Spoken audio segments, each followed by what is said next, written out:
Lammaffaa dhalachuu kutaa tokkoffaa yeroo gooftaan lafarra ture dhimmoota kumaatamaan lakkaawwaman fureera ta'a. Garuu wangeela Yohaannis keessatti Yohaannis kanneen keessaa 9 qofa filate. Dhimmi isa jalqabaas dhimma Niqoodimoosi. Garuu dhimmi kun maaliif dhimmoota 9 keessaa dursee eerame? Yohaannis 3:1 irratti Fariisota keessaas namicha Niqoodimoos jedhamu bulchaa Yihuudootaa tokkotu ture jedha. Niqoodimoos nama sadarkaa olaanaati. Nama wanta guddaa irra ga'ee fi nama seexaa olaanaa qabudha. Amala isaa fi duudhaa isaa yommuu ilaallu Niqoodimoos barsiisaa Yihuudootaa fi bulchaa Yihuudootaa ture. Inni umriidhaan nama guddaa ture. Akka nama guddaatti shaakala hedduu qaba. Dhugumaan akkaataan ittiin dubbate yoo ilaaltan inni nama safuu qabu akka ta'e ni hubattu. Inni nama amanamaa ture. Dubbannaan isaa amanamummaa isaa mul'isa. Nama baay'ee gad of deebisaas ture. Niqoodimoos maanguddoo umrii 60 yookiin 70 ture. Garuu gooftaa Yesuus isa naannoo umrii 30 irra jiru ilaaluuf dhufe. Dhugaatti nama Waaqayyoon barbaaddatu ture. Akkasumas hanga tokko Fariisota sodaatuyyuu galgalaan gara gooftaa dhufe. Kun akka inni Waaqayyoon barbaadaa ture agarsiisa. Nama Niqoodimoos irra caalu argachuu ni dandeessu? Inni nama sadarkaa olaanaa, nama wanta guddaa irra ga'ee fi nama seexaa olaanaa qabudha. Niqoodimoos halkaniin Yesuus bira dhaqee, yaa barsiisaa, ati barsiisaa Waaqa biraa dhufte akka taate nu beekna. Nama Waaqni isa waliin jiru malee namni milikkita ati hojjettu kana hojjechuu danda'u tokkoyyuu hin jiruutii jedheen. Niqoodimoos Kiristoos akka barsiisaa Waaqayyoon biraa dhufetti isa ilaale.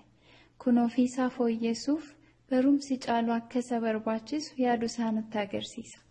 Aadaa namaa fi amantaa Yihuudootaa irraan kan ka'e Niqoodimoos namni amala gaarii qabaachuuf akkasumas Waaqayyoon karaa sirrii ta'een waaqessuuf barumsa hedduutu isa barbaachisa jedhee yaada ture. Deebiin gooftaa garuu ilaalcha namummaa, aadaa fi amantaa isaa addaan kute. Niqoodimoos namni barnoota gaarii qabaachuu akka qabu yaada ture. Garuu gooftaan deebisaatiin wanti isa barbaachisu lammaffaa dhalachuu akka ta'e ifa godheef. Yohaannis 3:3 irratti Yesuus deebisee, ani dhuguman sitti hima. Namni yoo lammaffaa dhalate malee mootummaa Waaqayyoo arguu hin danda'u jedhe. Gooftaan Niqoodimoosiin waan akkana jedhu fakkaata. Niqoodimoos, kan si barbaachisu barumsa miti. Garuu jireenya biraadha. Hammam gaarii taatuyyuu jireenya namaa qofa qabda. Jireenyi waaqummaa si barbaachisa. Haaraa dhalachuun jireenya waaqummaatiin lammaffaa dhalachuudha. Jireenyi kunis jireenya namaa isa dhaloota uumamaatiin ta'erraa adda. Kanaafuu dhugumatti kan isa barbaachisu barnoota gaarii osoo hin taane jireenya waaqummaati. Baay'ee keenyaaf waa'een haqa kanaa nuuf ifa miti. Lammaffaa dhalachuun kan inni barbaachisu salphaadhumatti waan nuti kufnee fi cubbamoota taaneef jennee yaadna.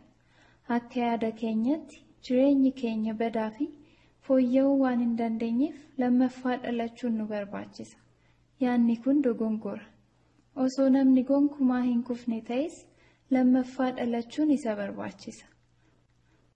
Addaam otoo hin kufin dura lammaffaa dhalachuun isa barbaachisa ture.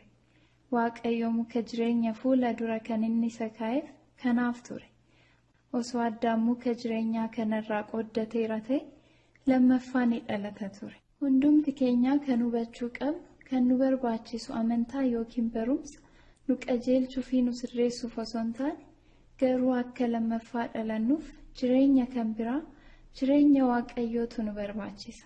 Dubbiin gooftaa Yohaannis 3:3 irratti lammaffaa dhalachuun gara mootummaa Waaqayyootti galuuf galumsa tokkicha ta'uusaa ifatti mul'isa.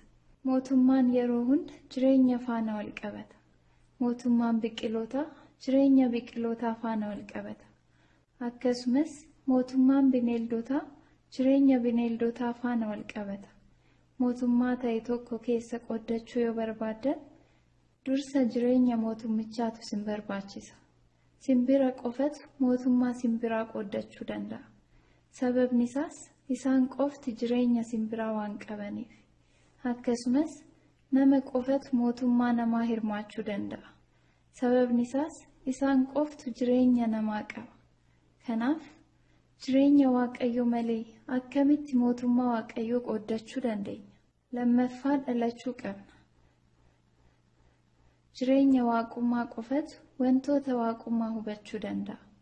Kanaaf mootummaa Waaqayyoo arguuf yookiin seenuuf jireenya waaqummaatiin lammaffaa dhalachuun nu barbaachisa. Dhimmi Niqoodimoos dursee kan eerameef shaakalliin hafuuraa hundi lammaffaa dhalachuudhaan waan eegalaniif. Yoo lammaffaa dhalan rogoota fayyisuu Gooftaa gara biroo hunda hirmaachuuf ulaagaa kan guunne ni taana.